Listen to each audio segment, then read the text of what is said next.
नमस्कार दोस्तों and a very very good morning guys. हमेशा की तरह आपका एक बार फिर से तहे दिल से आपके अपने यूट्यूब चैनल अचीवर्स वेब पर बहुत बहुत स्वागत है इस करेंट अफेयर्स के सेशन में। दोस्तों हमेशा की तरह आज की बात की शुरुआत भी मैं दो लाइन से करना चाहूँगा, शायरी नहीं बस दो पंक्ति है, समझ लीजिए कि मंजिल कितनी भी दूर क्यों ना हो, ओके, मंजिल कितनी भी दूर क्यों ना हो, हिम्मत मत हारिए दोस्तों, क्योंकि पहाड़ों से निकली हुई नदी ने आज तक कभी किसी से समुद्र का रास्ता नहीं पूछा। ओके, वो अपना रास्ता खुद बनाते जाती है और रास्ते पर निकलते जाती है और लास्टली वो समुद्र में मिल ही जाती है, मतलब अपनी मंजिल को पा ही लेती है। ओके, इसलिए हिम्मत नहीं हारना है, चाहे मंजिल कितनी भी दूर क्यों ना हो। ओके दोस्तों, तो अब आइए इन्हीं बातों के साथ आज की करंट अफेयर्स को शुरू करते हैं। आपको पता है कि आज तारीख है 12 जून और आने वाले कुछ समय में चंद मिनटों में हम लोग आज के सारे करंट अफेयर्स से अपडेट हो जाएंगे, ताकि आगामी एग्जाम्स में हमें कोई भी कठिनाई का सामना न करना पड़े, खासकर करंट अफेयर्स के क्षेत्र में। ओके दोस्तों, एक रिक्वेस्ट आप लोगों से, आपको पता ही है कि क्या रिक्वेस्ट मेरा रहता है, तो आप लोगों को क्या बताना, आप लोग एक बात और जानिए कि आज जो है हम लोग मैप ऑफ द डे में, जैसा कि मैंने आप लोगों को बताया था कि सारे कंटिनेंट को मैं धीरे धीरे करूंगा, तो नॉर्थ अमेरिका हो चुका है, साउथ अमेरिका का आज मैं ओवरव्यू दे दूंगा और फिर कल से साउथ अमेरिका के एक देशों के बारे में जो जो फैक्ट्स होंगे उसको बताया जाएगा। ओके, तो ध्यान रखिएगा। तो सबसे पहले देख लीजिए कि आज का एजेंडा क्या है। तो इंटरनेशनल न्यूज़ आज के एजेंडा में है, फिर नेशनल न्यूज़ है, फिर अपॉइंटमेंट है, फिर इंपॉर्टेंट डेज है नेशनल एंड इंटरनेशनल। ओके, फिर स्पोर्ट्स न्यूज़ होगा, फिर अवार्ड्स एंड ऑनर्स होगा, और जैसा कि आप ऊपर देख चुके हैं कि मैप ऑफ द डे होगा, फिर इंपॉर्टेंट समिट्स भी आज है। ओके, कुछ मोबाइल ऐप्स एंड पोर्टल्स के बारे में भी जानेंगे। मिला जुला कर ये सेशन आपके लिए काफ़ी लाभप्रद है, काफ़ी शिक्षाप्रद है। Don't skip any seconds. Okay, एक भी सेकेंड को स्कीप नहीं करिएगा, आपका ही इसमें घाटा हो जाएगा। ओके, इसमें तेरा घाटा, मेरा कुछ नहीं जाता। आइए हम लोग सबसे पहले साउथ अमेरिका कंटिनेंट के फिजिकल मैप की ओर चलते हैं। ओके दोस्तों, ये रहा विश्व का मानचित्र। ओके, हमारा प्यारा भारत आपको इस साइड में दिखेगा, एशिया के रेंज में, और हमको चलना है साउथ अमेरिका के बारे में पढ़ना है। ओके, नॉर्थ अमेरिका हम लोग कंप्लीट कर चुके हैं, तो आइए जूम इन करके मैं आपको साउथ अमेरिका के पास ले चलता हूँ। ओके दोस्तों, तो दोस्तों ये है हमारा साउथ अमेरिका कंटिनेंट। ओके, सबसे पहले जो पॉइंट है, सबसे पहला जो पॉइंट है उसको आप लोग नोट कीजिएगा कि विश्व का सबसे आर्द्रतम महाद्वीप साउथ अमेरिका को कहा जाता है। ओके, आर्द्रतम मतलब पानी की मात्रा ज़्यादा इसमें होती है, उसको आर्द्रता कहा जाता है। ठीक है, तो विश्व का सबसे आर्द्रतम महाद्वीप कौन है? साउथ अमेरिका है, पहला पॉइंट। दूसरा पॉइंट ध्यान रखिएगा दोस्तों कि इसे पक्षियों का महाद्वीप भी कहा जाता है। ठीक है, ये जो साउथ अमेरिका है इसको पक्षियों का महाद्वीप भी कहा जाता है। तो आपसे पूछ लेता है कि हाँ भाई बताओ, पक्षियों का महाद्वीप किसे कहा जाता है? तो ये आप लोग ध्यान रखिएगा, साउथ अमेरिका को। ओके, अब आइए पहले इसके फिजिकल बनावट को देख लेते हैं कि क्या क्या है, मेन रूप से आपको क्या क्या जानना है। तो दोस्तों ये इधर से एकदम पूरा सबसे लंबी, विश्व में सबसे लंबी पर्वत श्रृंखला आपको देखने को मिलेगी, जो द एंडीज है। ठीक है, एंडीज का नाम आप लोगों ने सुना होगा। एंडीज पर्वत श्रृंखला की खासियत ये है, ये विश्व की सबसे लंबी पर्वत श्रृंखला है, जो कि साउथ अमेरिका के पश्चिम साइड में है। ओके, तो ध्यान रखना है कि एंडीज कहाँ है, आप लोगों को कंफ्यूज नहीं होना है। ठीक है, अब कुछ कुछ देश है, इसके देश को भी यदि मैं कवर करता चलूँ तो सही ही रहेगा। तो देखिए मेन रूप से इंपॉर्टेंट बस अभी मैं देश और राजधानी बताऊंगा, बाकी उससे डिटेल बातें बाद में की जाएगी। ब्राज़ील सबसे बड़ा आपको दिखेगा, जिसकी राजधानी ब्रासीलिया है। ऊपर चलिए तो ऊपर आपको 3 गुयाना देखने को मिलेगा, एक फ्रेंच गुयाना है, और एक डच गुयाना है, और एक ब्रिटिश गुयाना है। ओके, ये जो पैरामारिबो है, सूरीनेम है, ये डच गुयाना है, और ये सिर्फ गुयाना है, इसको बोलते हैं ब्रिटिश गुयाना। ठीक है, तीनों का एक एक गुयाना है। ओके, फिर इसके बारे में मैं आपको बताऊंगा डिटेल से। तब तक चलते हैं हम अगले राजधानी और देश की ओर। वेनेजुएला की राजधानी कैरकस है। कोलंबिया आपको देखने को मिलेगा, जिसकी राजधानी बोगोटा है, ये सब पूछा जाता है। इक्वाडोर है, जिसकी राजधानी क्यूटो है। ठीक है, नीचे चलती है पेरू की राजधानी लीमा आपको देखने को मिलेगा। फिर बोलीविया है, जिसकी राजधानी लापाज है। ओके, फिर परग्वे आपको देखने को मिलेगा, परग्वे की राजधानी असुंसियन है। ओके, फिर नीचे चलेंगे आपको चिली देखने को मिलेगा, जिसकी राजधानी सैंटियागो है, काफ़ी इंपॉर्टेंट देश रहता है हमेशा। फिर अर्जेंटीना देखने को आपको मिलेगा, जिसकी राजधानी ब्यूनस आयर्स है, और एक उरुग्वे देखने को मिलेगा। ओके, जिसकी राजधानी मोंटेवीडियो है। तो इतनी सारी राजधानियां हैं और देश हैं जो आपको पढ़ना है साउथ अमेरिका में। ओके, तो चलिए दोस्तों आज बस इतना ही, ये ओवरव्यू लेना था। फिर मैं कभी बताऊंगा, फिर क्या आपको धीरे धीरे बताऊंगा एक एक करके कुछ कुछ इंपॉर्टेंट इसकी बातें। ओके, लास्ट में आपको इसके घास की मैदान के बारे में मैं डिटेल से सारी बातें बताऊंगा। आज बस आपको ओवरव्यू देना था कि हमको कैसे कैसे पढ़ना है। हम लोग कल ब्राज़ील के बारे में तो शायद हो चुका है, लेकिन बस ब्राज़ील और तीनों गुयाना के बारे में करेंगे, जो फ्रेंच गुयाना, डच गुयाना और ब्रिटिश गुयाना है उसके बारे में करेंगे। ठीक है, तो बस इतना आप लोग ध्यान रखिएगा। फिर लास्ट में मैं एक बार इसकी और जो डिटेलिंग होती है वो मैं कर दूँगा। अब आइए चलते हैं अपने सुर्खियों की ओर। इंटरनेशनल न्यूज़ के साथ शुरुआत करते हैं। तो पहला न्यूज़ है दोस्तों कि विश्व बाल श्रम निषेध दिवस प्रत्येक वर्ष 12 जून को मनाया जाता है। इसके बारे में डिटेलिंग से हम लोग अंदर करेंगे। फिर है कि अमेरिका की सरकार, आपको दिख रहे होंगे जो बिडेन साहब, ने महामारी को जल्द से जल्द समाप्त करने के लिए, मतलब कोरोना महामारी को जल्द से जल्द समाप्त करने के लिए दुनिया भर के सबसे गरीब देशों को फाइजर कोविड-19 वैक्सीन की 500 मिलियन खुराक दान करने की घोषणा की है। इसके बारे में डिटेल से जाना जाएगा। फिर है कि G7 शिखर सम्मेलन 2021 की मेज़बानी और जो वर्तमान में यूके यूनाइटेड किंगडम कर रहा है, इसके बारे में भी हम लोग जानेंगे। फिर ICC का ऑफिशियल पार्टनर कौन बना है भारत पे, इसके बारे में भी हम लोग जानेंगे। चलिए फिर नेक्स्ट 2032 का ओलंपिक खेल ब्रिस्बेन करेगा, इसके बारे में भी आपको बताया जाएगा। ओलंपिक गेम्स कब क्या होगा उसके बारे में। अब नेशनल न्यूज़ की तरफ आइए। वीरूपा जी एक पोर्टल लॉन्च किए हैं जिसका नाम है क्रिक गुरु। ये क्या करेगा कि क्रिकेट का कोचिंग देगा ऑनलाइन। ठीक है, इसके बारे में आपको बताया जाएगा।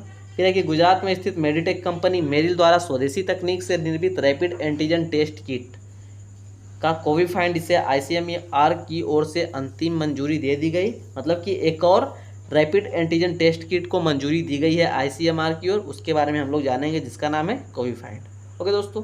फिर है कि RS सोडी को एशियाई उत्पादकता संगठन की ओर से एशिया प्रशांत उत्पादकता चैंपियन के रूप में क्षेत्रीय पुरस्कार से सम्मानित किया गया, इनके बारे में भी जाना जाएगा। फिर है कि गुजरात राज्य सरकार ने असंगठित क्षेत्रों के श्रमिकों के लिए ई निर्माण पोर्टल एवं मोबाइल ऐप को लॉन्च किया है, तो इसके बारे में भी आपको मैं बताऊंगा डिटेल से। तो आइए अब लोग शुरू करते हैं आज के करंट अफेयर्स को सेशन को। आई होप कि आप लोगों को काफ़ी अच्छा लगता होगा मैप ऑफ द डे वाला हिस्सा। ओके, और इसीलिए आप लोग शायद ज़रूर हमारी वीडियो को शेयर करते होंगे अपने यार दोस्तों के पास। तो प्लीज़ वीडियो को जल्दी से लाइक कर लीजिए। हम लोग आगे बढ़ते हैं अपने पहले प्रश्न की ओर। ओके, देखते हैं कि हमारा पहला प्रश्न क्या है।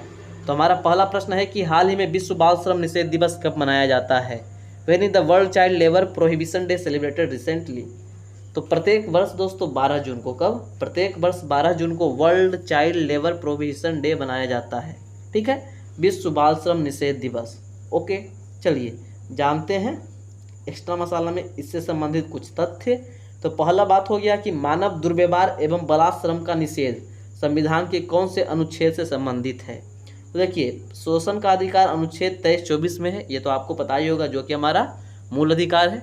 ओके, तो इसमें अनुच्छेद 23 जो हुआ आपसे क्या कहता है कि मानव दुर्व्यापार एवं बलात्श्रम का निषेध है, मतलब जबरदस्ती आप किसी से श्रम नहीं करवा सकते हैं और मानव का दुर्व्यापार नहीं कर सकते हैं। ठीक है, फिर है कि कारखानों आदि में बालकों का नियोजन का निषेध, इसके बारे में कल मैं आपको बताया था संविधान के कौन से अनुच्छेद में है। तो ये अनुच्छेद 24 में है, जिसमें मैंने आपको बताया था कि 14 वर्ष से कम उम्र के बच्चे कोई भी खतरनाक काम धंधा में नहीं लगाए जा सकते।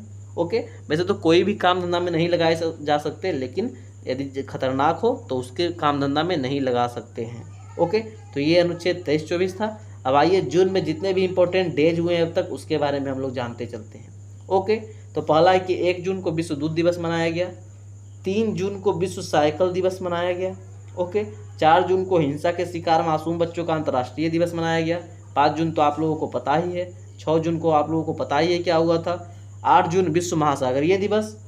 9 जून विश्व प्रत्यायन दिवस। 10 जून में थोड़ा सा कन्फ्यूजन था, आप लोगों ने सही किया है उसको, तो सही कर दिया गया है। 10 जून को विश्व भूगर्भ जल दिवस मनाया जाता है। ओके, तो ये सारे दिवस अब तक जून में हुए हैं। बस एक बार रिकॉल करवा दे रहा हूँ ताकि आप लोगों को ज़्यादा इधर उधर भटकने की ज़रूरत ना पड़े। ओके, तो अगले प्रश्न की ओर चला जाए उसके पहले एक बार जैसा कि मैं प्रश्न को रिकैप करता हूँ तो कर देता हूँ कि विश्व बाल श्रम निषेध दिवस प्रत्येक वर्ष 12 जून को मनाया जाता है। ओके, चलिए अब नेक्स्ट क्वेश्चन की ओर चलते हैं।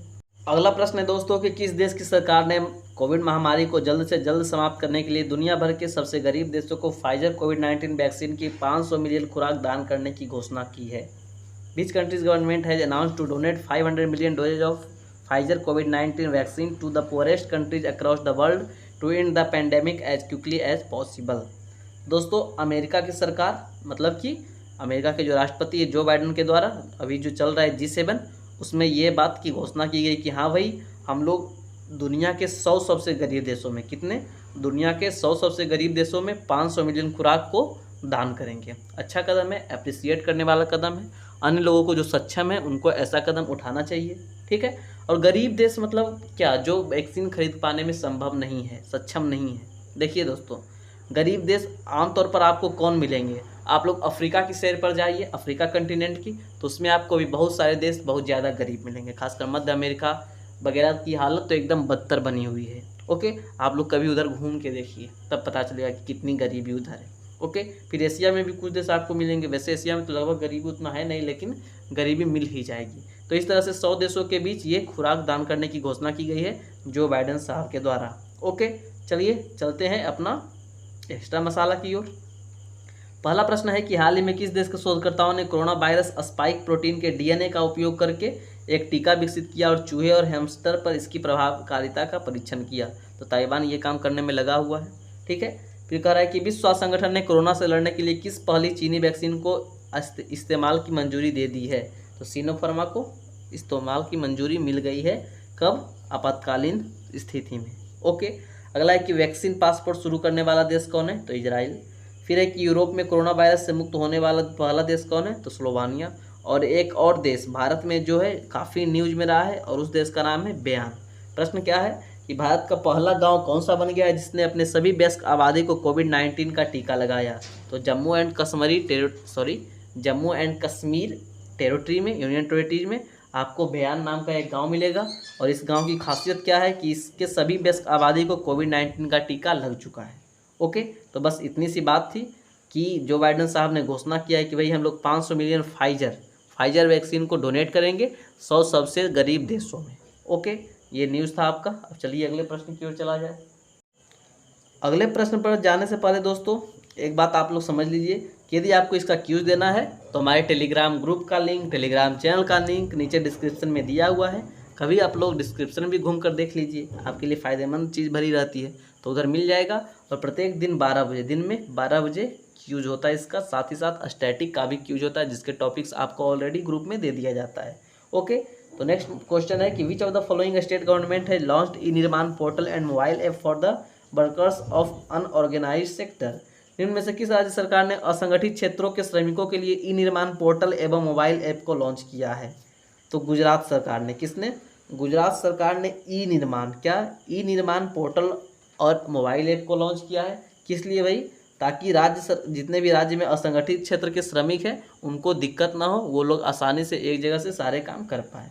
ओके, तो ई निर्माण पोर्टल या ई निर्माण मोबाइल ऐप बोल लीजिए। कौन सा राज्य शुरू किया है? गुजरात राज्य। किसके लिए? असंगठित क्षेत्रों के श्रमिकों के लिए। जिससे उनको पता चला कि हाँ भाई इस ऐप या पोर्टल के माध्यम से इधर काम चालू है, तो वो लोग उधर जाकर अपना काम ले सकते हैं, खोज सकते हैं। ओके, इससे ये बेनिफिट हो सकता है। अब आइए एक्स्ट्रा मसाला की ओर चलते हैं। तो एक्स्ट्रा मसाला में ढेर सारी बातें दी गई है। देखिए क्या क्या है कि हाल ही में सेहत ओपीडी पोर्टल किसके द्वारा लॉन्च किया गया है। तो राजनाथ सिंह, जो कि हमारे अभी रक्षा मंत्री हैं, उनके द्वारा सेहत ओपीडी पोर्टल लॉन्च किया गया है। नेक्स्ट है कि हाल ही में किस राज्य सरकार ने घर पर आइसोलेशन में रह रहे कोविड-19 रोगियों की नियमित निगरानी के लिए HIT कोविड ऐप लॉन्च किया है। तो HIT कोविड ऐप लॉन्च किस राज्य ने किया है? तो इसको बिहार ने किया है। HIT का फुल फॉर्म शायद होम आइसोलेशन ट्रीटमेंट होता है। ओके, अगला है कि थावरचंद गहलोत द्वारा दिव्यांगों के लिए कौन सा ऐप जारी किया जाएगा। तो सुगम्य भारत ऐप, काफ़ी चर्चा में ये ऐप रहा था। नेक्स्ट है कि हाल ही में इंडिया पोस्ट पेमेंट्स बैंक ने ग्राहकों को डिजिटल सुविधा प्रदान करने के लिए कौन सा मोबाइल ऐप लॉन्च किया। जिस तरह से फ़ोन पे, जिस तरह से गूगल पे, जिस तरह से भारत पे, उसी तरह से एक नया पे आया है जिसका नाम है डाक पे। ओके, ये रहा डाक पे। अगला है कि हाल ही में केंद्रीय शिक्षा मंत्रालय ने इंग्लिश का उच्चारण सुधारने के लिए किस मोबाइल ऐप को लॉन्च किया है। तो जानो इंग्लिश या इंग्लिश प्रो। कौन सा? English pro app. ओके, जानो इंग्लिश कुछ और था, ठीक है ना। तो केंद्रीय शिक्षा मंत्रालय ने इंग्लिश का उच्चारण सुधारने के लिए इंग्लिश प्रो ऐप लॉन्च किया है। नेक्स्ट है कि हाल ही में किस राज्य सरकार ने हॉस्पिटल बेड के ऑनलाइन बुकिंग के लिए अमृत वाहिनी ऐप लॉन्च किया है। हॉस्पिटल में बेड्स खाली है या नहीं, दवा है या नहीं, ये सारी बात आपको पता चलेगा कब? जब आप एक अमृत वाहिनी ऐप पर जाइएगा, जो कि झारखंड सरकार के द्वारा लॉन्च किया गया है। ओके, तो इतनी सारी बातों को आप लोग ध्यान रखिएगा। अगले प्रश्न की ओर जाने से पहले मैं फिर से बता दूं कि ई निर्माण पोर्टल या ई निर्माण मोबाइल ऐप गुजरात सरकार ने जारी किया है ताकि जितने भी अनऑर्गेनाइज्ड श्रमिक हैं, अनऑर्गेनाइज्ड लेबरर्स हैं, उनको फ़ायदा हो सके। ओके, तो ये तो बात थी। अब अगले प्रश्न की ओर चलने का समय हो गया है। अगला प्रश्न है कि G7 शिखर सम्मेलन 2021 की मेजबानी कौन सा देश कर रहा है? Which nation is hosting the G7 summit 2021? ये न्यूज़ तो काफ़ी बार डिस्कस हो चुका है पहले भी कि G7 2021 का मेजबानी कौन करेगा? यूनाइटेड किंगडम करेगा। ओके, तो इसके बारे में तो ज़्यादा डिस्कशन करना नहीं है, डायरेक्टली हम लोग एक्स्ट्रा मसाला की ओर चलते हैं। और G7 के बारे में आपको पता है कि यह ग्रुप ऑफ 7 है, जो सबसे तेज़ उभरते हुए इकोनॉमी है या जो उभरा हुआ इकोनॉमी में विकसित देश है, उन सब का एक ग्रुप है जिसका नाम है ग्रुप ऑफ 7 G7। ओके, चलिए एक्स्ट्रा मसाला की ओर चलते हैं, देखते हैं एक्स्ट्रा मसाला में क्या होने वाला है आज। तो एक्स्ट्रा मसाला में कुछ समिट्स के बारे में दिए गए हैं कि इंडिया साइंस कांग्रेस 2021 कहाँ हुआ था? तो ये पुणे में हुआ था। ओके, फिर है कि संघाई कोऑपरेशन ऑर्गेनाइजेशन समिट 2021 SCO का समिट कहाँ हुआ था 2021 में? तो तजाकिस्तान में। अगला है कि ईस्ट एशिया समिट 2021 कहाँ हुआ था भाई? तो ब्रुनेई में।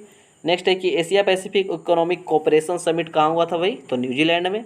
फिर है कि न्यूक्लियर सिक्योरिटी कॉन्फ्रेंस 2021 कहाँ हुआ था? तो स्पेन में, ये ज़्यादा इंपॉर्टेंट है। और नाटो समिट 2021 ये कहाँ हुआ भाई? तो ये UK में हुआ। तो ये सब समिट्स काफ़ी ज़्यादा इंपॉर्टेंट है, एग्जाम्स में आ सकते हैं, इसलिए ध्यान रखिएगा। ओके, और ज़्यादा कुछ नहीं इसके बारे में, बस एक सिंपल सा बात है कि G7 का जो मीटिंग है इस साल का वो UK मतलब कि यूनाइटेड किंगडम में इस बार हो चुका है। ओके दोस्तों, तो चलते हैं अब अगले प्रश्न की ओर, इसमें ज़्यादा कुछ बात तो है नहीं। नेक्स्ट प्रश्न है दोस्तों, 2032 ओलंपिक खेलों की मेजबानी के लिए किस शहर का नाम रखा गया है? Which city is named to be the host of 2032 Olympic games? दोस्तों, ब्रिस्बेन का नाम आप लोगों ने सुना हुआ होगा। तो ब्रिस्बेन में 2032 का ओलंपिक खेलों की मेजबानी की जाएगी।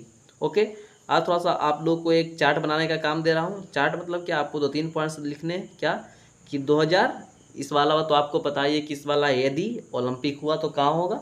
जापान में। अगला, फिर उसके अगला, फिर उसके अगला, 3 आपको बताने कि 3 जो ओलंपिक्स है नेक्स्ट वो कहाँ कहाँ होने वाले हैं। और 2032 वाला कहाँ होगा दोस्तों? तो ब्रिस्बेन में होगा। कहाँ? ब्रिस्बेन में। ठीक है, ध्यान रखिएगा। चलिए कुछ ओलंपिक के बारे में जानते हैं कि ओलंपिक में कितना छल्ला है। तो ओलंपिक में आपको 2-2, 4-2, 6 छल्ला दिख रहा होगा दोस्तों। ठीक है, एक बार आपको श्वेता मैम काफ़ी डिटेल से बताई थी कि किस छल्ला का मतलब क्या होता है। वैसे तो आपको पता ही होगा कि छल्ला का मतलब है कि वो कोई ना कोई कंटिनेंट से जुड़ा हुआ है। आगे आपको बताता हूँ। चलिए पहले प्रश्न को देखिए, किस महाद्वीप में अब तक एक भी बार ओलंपिक खेल का आयोजन नहीं किया गया है? देखिए, अभी मैं अफ्रीका की चर्चा कर रहा था। अफ्रीका में दोस्तों एक बार भी नहीं अभी तक ओलंपिक गेम्स का आयोजन हुआ है। ओके, फिर कि आधुनिक ओलंपिक खेल का प्रथम आयोजन कब हुआ था? तो प्रथम आयोजन हुआ था 1896 में। लेकिन 1900 में जो ओलंपिक हुआ था, जो दूसरा ओलंपिक हुआ था, उसमें पहली बार महिलाएं शामिल हुई थी। ओके, तो 2 पॉइंट से दोनों पॉइंट्स को याद रखिएगा। ओलंपिक ध्वज पर अंकित आपस में जुड़े 5 विभिन्न रंग के छल्लों में कौन सा रंग अफ्रीका महाद्वीप को प्रदर्शित करता है? तो काला जो रंग है ये अफ्रीका महाद्वीप को प्रदर्शित करता है। शुरू वाला जो है नॉर्थ अमेरिका, जो आपको दिख रहा होगा कौन सा कलर है, ये जो ब्लू वाला कलर है ना, नॉर्थ अमेरिका साउथ अमेरिका को डोनेट करता है। ओके, फिर इसी तरह से यूरोप को डोनेट करता है, अफ्रीका को डोनेट करेगा, कोई एशिया को डोनेट करेगा, फिर ओशियानिया को डोनेट करता है। ओके, तो इतनी सारी बात है इसके छल्लों में, इसके रिंग्स में। अब अगला प्रश्न है कि ओलंपिक खेलों में महिलाओं की भागीदारी सर्वप्रथम कब प्रारंभ हुई? तो ये तो मैं आपको भी बताया हूँ कि पेरिस ओलंपिक, जो कि 1900 में हुआ था। नेक्स्ट है कि आधुनिक ओलंपिक को शुरू करने का श्रेय किसे जाता है? तो पियरे दी कुबर्तिन। क्या? पियरे दी कुबर्तिन को आधुनिक ओलंपिक शुरू करने का श्रेय जाता है। ओके, तो इतनी सारी बात को आप लोग याद रखिएगा। और साथ ही साथ आपको क्या याद रखना है कि 2032 में जो ओलंपिक गेम्स होगा वो ब्रिस्बेन में होगा। ओके, कहाँ होगा दोस्तों? ब्रिस्बेन में। ठीक है, आई होप कि आप लोग समझ चुके होंगे इन सारी बातों को। ओके, चलिए एक बात मैं और आपसे पूछूंगा कि वर्तमान में IOC इंटरनेशनल ओलंपिक कमेटी के अध्यक्ष कौन है? ये भी आप लोग कमेंट करके बता दीजिए मुझे। ओके, अब नेक्स्ट प्रश्न की ओर चलने का मूड कर रहा है आप लोगों का, तो चलिए नेक्स्ट प्रश्न को हम लोग देख लेते हैं। ये देखिए, ऑफिशियल स्पॉन्सर इसका आ गया। निम्नलिखित में से कौन सी कंपनी 2023 तक ICC की ऑफिशियल पार्टनर बन गई है? विच of the following company has become an official partner of ICC by 2023? तो 2023 तक दोस्तों भारत पे नाम की एक जो कंपनी है ICC की आधिकारिक भागीदारी बन गई है। ओके, मतलब कि ऑफिशियल पार्टनर बन गई है। मान लीजिए कि जैसे IPL था, तो IPL का ऑफिशियल पार्टनर पहले कौन था? वीवो था। फिर कौन था? ड्रीम 11 एक साल के लिए हुआ था। सॉरी, ड्रीम 11 नहीं हुआ था, हाँ ड्रीम 11 ही हुआ था। ओके, तो ये सब आप लोग ध्यान रखिएगा, आपसे पूछ देता है। ओके, और वर्तमान में फिर से आईपीएल का वीवो ही है, लेकिन आईसीसी का वर्तमान में ऑफिशियल पार्टनर कौन हो गया है, अब 2023 तक कौन रहेगा, भारत पे। ओके दोस्तों, चलिए जानते हैं आईसीसी के बारे में कुछ बातें। देखिए कि वर्तमान में आईसीसी के चेयरमैन कौन है दोस्तों, तो न्यूजीलैंड के ग्रेग बार्कले। नेक्स्ट है कि सीईओ कौन है अभी आईसीसी के, तो मनु साहनी। इसका हेडक्वार्टर कहाँ है दोस्तों, तो दुबई, जो कि यूएई की राजधानी है। अगला है दोस्तों, देखिए एशियन क्रिकेट काउंसिल के बारे में दिया हुआ है कि अभी वर्तमान में इसके प्रेसिडेंट कौन है, जैसा कुछ दिन पहले आप लोगों को बताया था कि सबसे कम उम्र में प्रेसिडेंट बने हैं। नेक्स्ट है कि अभी इसके चेयरमैन कौन है, तो अमिताभ चौधरी है। इसका हेडक्वार्टर कहाँ है दोस्तों, कोलंबो, श्रीलंका में। और फिर हम लोग फाइनली मूव करते हैं बीसीसीआई की ओर, जिसके प्रेसिडेंट अभी दादा सौरव गांगुली जी हैं, वाइस प्रेसिडेंट राजीव शुक्ला जी है, और हेडक्वार्टर मुंबई में है। ओके, तो आप लोग ध्यान रखिएगा ये सारे बातों को। ये सारी बात आपके लिए काफ़ी ज़्यादा इंपॉर्टेंट है, क्योंकि क्रिकेट से बहुत सारे सवाल आपके एग्जाम्स में देखने को मिलते हैं। ओके, तो आईसीसी का 2023 तक ऑफिशियल पार्टनर कौन बना है दोस्तों, भारत पे अब आपके दिमाग में चला जाना चाहिए। नेक्स्ट क्वेश्चन की ओर मूव कर लेते हैं हम लोग। एक क्रिकेट का क्वेश्चन खत्म हुआ, फिर से नेक्स्ट क्वेश्चन आपके लिए क्रिकेट से रिलेटेड ही है कि क्रिकेट कोचिंग के लिए क्रिक गुरु, ओके, क्रिक गुरु नामक एक अनुभवात्मक शिक्षण पोर्टल किसने लॉन्च किया है। Who has launched an experiential learning portal called Cric Guru for cricket coaching. तो वीरेंद्र सहवाग, किन्होंने, वीरेंद्र सहवाग मतलब वीरू पाजी के द्वारा क्रिक गुरु नामक एक शिक्षण पोर्टल लॉन्च किया गया है, जो कि आपको क्रिकेट की ट्रेनिंग देगा। ओके, यदि आप लोग इंटरेस्टेड है तो आप लोग इसमें जाके ट्राई कर सकते हैं। ठीक है, इसके बारे में तो और ज़्यादा कुछ समझाने को बात है नहीं कि कुछ ऐसा है आपको समझ में नहीं आ रहा है। चलिए देख लेते हैं कि निम्नलिखित में से किसने बच्चों के लिए एक ऑनलाइन ट्रैकिंग पोर्टल बाल स्वराज कोविड केयर लिंक तैयार किया है। तो एनसीपीसीआर, इसके बारे में मैंने आपको बताया था। ठीक है, ये तो दोहरा गया है, इसको छोड़िए। अगला है कि हाल ही में किस खिलाड़ी की आत्मकथा believe what life and cricket taught me का अनावरण किया गया है। तो सुरेश रैना की ये आत्मकथा है। फिर है कि भारतीय क्रिकेट कंट्रोल बोर्ड ने आईपीएल की निलंबित 14वें संस्करण के शेष मैचों का आयोजन किस देश में कराने की घोषणा की है। तो यूएई में, जहां पिछले साल हुआ था। नेक्स्ट प्रश्न है कि आईसीसी की ओर से अप्रैल 2021 के लिए किसे बेस्ट पुरुष क्रिकेटर एवं बेस्ट महिला क्रिकेटर चुना गया है। तो पुरुष क्रिकेटर में बाबर आजम और महिला क्रिकेटर में एलिसा हिली।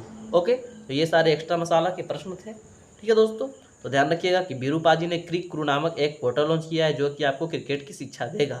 अब फ्री या पेड ये तो आपको उधर जाने पर ही पता चलेगा। अब डायरेक्टली अगले प्रश्न की ओर चलेंगे कि गुजरात में स्थित मेडिटेक कंपनी मेरिल द्वारा स्वदेशी तकनीक से निर्मित रैपिड एंटीजन टेस्ट किट का नाम क्या है, जिसे आईसीएमआर की ओर से अंतिम मंजूरी दे दी गई है। What is the name of the indigenously manufactured rapid antigen test kit by Meril, a Gujarat-based meditech company which has been given the final approved by ICMR। तो एक और रैपिड एंटीजन टेस्ट किट को मंजूरी मिल गई है, जिसका नाम है कोविफाइंड। ओके, इस तरह से कुल मिलाकर वर्तमान में 3 ऐसे रैपिड एंटीजन टेस्ट है जिसको मंजूरी मिल चुका है आईसीएमआर की ओर से।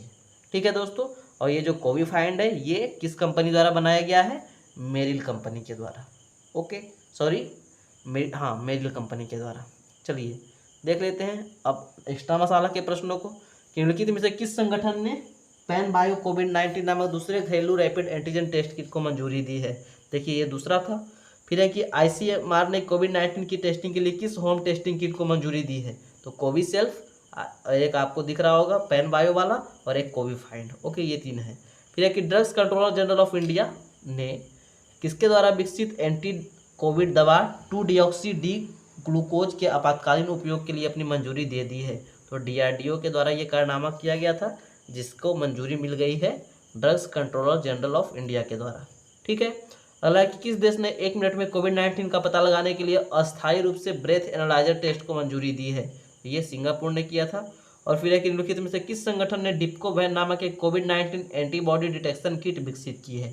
तो ये डीआरडीओ के द्वारा किया गया था। मतलब विश्व की जितनी भी बेहतरीन कंपनियां हैं, ओके, वो पूरी तरीके से लगी हुई है कि हम लोग जल्दी से जल्दी कोविड को मात देकर एक नई शुरुआत कर सके जल्दी से जल्दी। ओके, इसी क्षेत्र में सब लगी हुई है। ओके, और आपको इसमें इसके बारे में कुछ बताने की ज़रूरत है नहीं, आप लोग रोजाना सुनते होंगे। अब हम लोग अगले प्रश्न की ओर चल लेते हैं कि निम्नलिखित में से किस व्यक्ति को एशियाई उत्पादक संगठन की ओर से एशिया प्रांत एशिया प्रशांत उत्पादकता चैंपियन के रूप में क्षेत्रीय पुरस्कार से सम्मानित किया गया है। Who among the following has been awarded the regional award by the Asian productivity organisation as the Asia Pacific productivity champion. तो RS सोडी को, किन्हें? अमूल के सोडी को। अमूल का कंपनी का नाम आप लोग जानते ही होंगे, अमूल दूध पीता है इंडिया, उसी से संबंधित है कौन? RS सोडी जी। ठीक है, इनको Asia Pacific productivity champion award से सम्मानित किया गया है, जो कि एशियाई उत्पादकता संगठन द्वारा दिया जाता है। ठीक है दोस्तों, ये एक अवार्ड है, ये इंपॉर्टेंट है, इसके बारे में आप लोग ध्यान रखिएगा। अब चलिए एक्स्ट्रा मसाला में जानते हैं कुछ इंपॉर्टेंट अवार्ड्स के बारे में जो कि हाल फिलहाल के हैं। तो पहला आपको दिखेगा कि at night all blood is black उपन्यास के लिए अंतर्राष्ट्रीय बुकर पुरस्कार जीतने वाले पहले फ्रांसीसी उपन्यासकार कौन बने हैं? तो डेविड डायोफ। ओके, बुक का नाम at night all blood is black. Okay, फिर एक अंतर्राष्ट्रीय बुकर पुरस्कार, जिसे पहले मैन बुकर अंतर्राष्ट्रीय पुरस्कार के रूप में जाना जाता था, को कब से शुरू किया गया? तो ये 2005 में शुरू किया गया है। ठीक है दोस्तों, फिर है कि WHO ने तंबाकू नियंत्रण के क्षेत्र में उपलब्धियों के लिए WHO महानिदेशक विशेष मान्यता पुरस्कार से किसे सम्मानित किया है? तो हमारे जो अभी स्वास्थ्य मंत्री हैं डॉक्टर हर्षवर्धन को, उन्हें सम्मानित किया गया है इस अवार्ड से। फिर नेक्स्ट क्वेश्चन है दोस्तों, नेक्स्ट क्वेश्चन है कि पालतू प्रजातियों के संरक्षण के लिए व्यक्तिगत श्रेणी में भारत जैव विविधता पुरस्कार 2021 से किसे सम्मानित किया गया है? तो साजी NM केरल वाले। फिर है कि हाल ही में स्पेन ने सामाजिक विज्ञान श्रेणी का सर्वोच्च पुरस्कार प्रिंसेस ऑफ ऑस्ट्रियस अवार्ड से किस भारतीय को सम्मानित किया है? नोबेल पुरस्कार विजेता अमर्त्य सेन को। ओके, तो ध्यान रखिएगा, अमूल कंपनी से संबंधित RS सोडी को Asia Pacific productivity champion award से सम्मानित किया गया है। ओके, चलिए अब हम लोग चलते हैं question of the last day की ओर। वैसा प्रश्न जो आपसे कल पूछा गया था और आप में से अधिकतम लोगों ने इसका जवाब दिया है। ओके, तो प्रश्न था कि एशिया प्रशांत राज्यों से किस देश को 2022 से 24 के लिए संयुक्त राष्ट्र आर्थिक और सामाजिक परिषद के सदस्य के रूप में चुना गया है? और आप लोगों ने इस प्रश्न का सही उत्तर दिया कि हमारे भारत को। किसको? हमारे भारत को इसके लिए चुना गया है। ठीक है दोस्तों, इसी तरह से आप लोग उत्तर देते रहिए, और उत्तर क्या देना है तो उसका प्रश्न आपके सामने है कि इकोनॉमिस्ट इंटेलिजेंस यूनिट द्वारा प्रकाशित ग्लोबल लिवेबिलिटी इंडेक्स 2021 में निम्नलिखित में से कौन सा शहर पहले स्थान पर है? और आपके ऑप्शंस ये 4 हैं, और आपको क्या करना है, इन चारों में से एक सही उत्तर का चयन करके नीचे कमेंट करके जवाब दे देना है। तो दोस्तों, ऊपर और इसको मिलाकर जितने भी प्रश्न पूछे गए हैं, सारे प्रश्नों का आप जल्दी से जवाब तैयार रखिए और नीचे कमेंट में कमेंट कर दीजिए। ओके दोस्तों, जल्दी से बढ़िया बढ़िया कमेंट कीजिए। जो भी कमेंट करना है कुछ तो रिस्पॉन्स दे दिया कीजिए कि हाँ आप लोग वीडियो अंत तक देखते हैं। ओके दोस्तों, तो वीडियो में अंत तक बने रहने के लिए आपका बहुत बहुत धन्यवाद। इसी तरह से आप अपना प्यार हमको देते रहिए और हमसे जितना हो सके नॉलेज ले लीजिए। ओके, तो अपना ख्याल रखिएगा। मिलता हूँ आपसे अगले दिन अगले वीडियो में। जय Hind, it's Shivam signing off. Take care, good bye.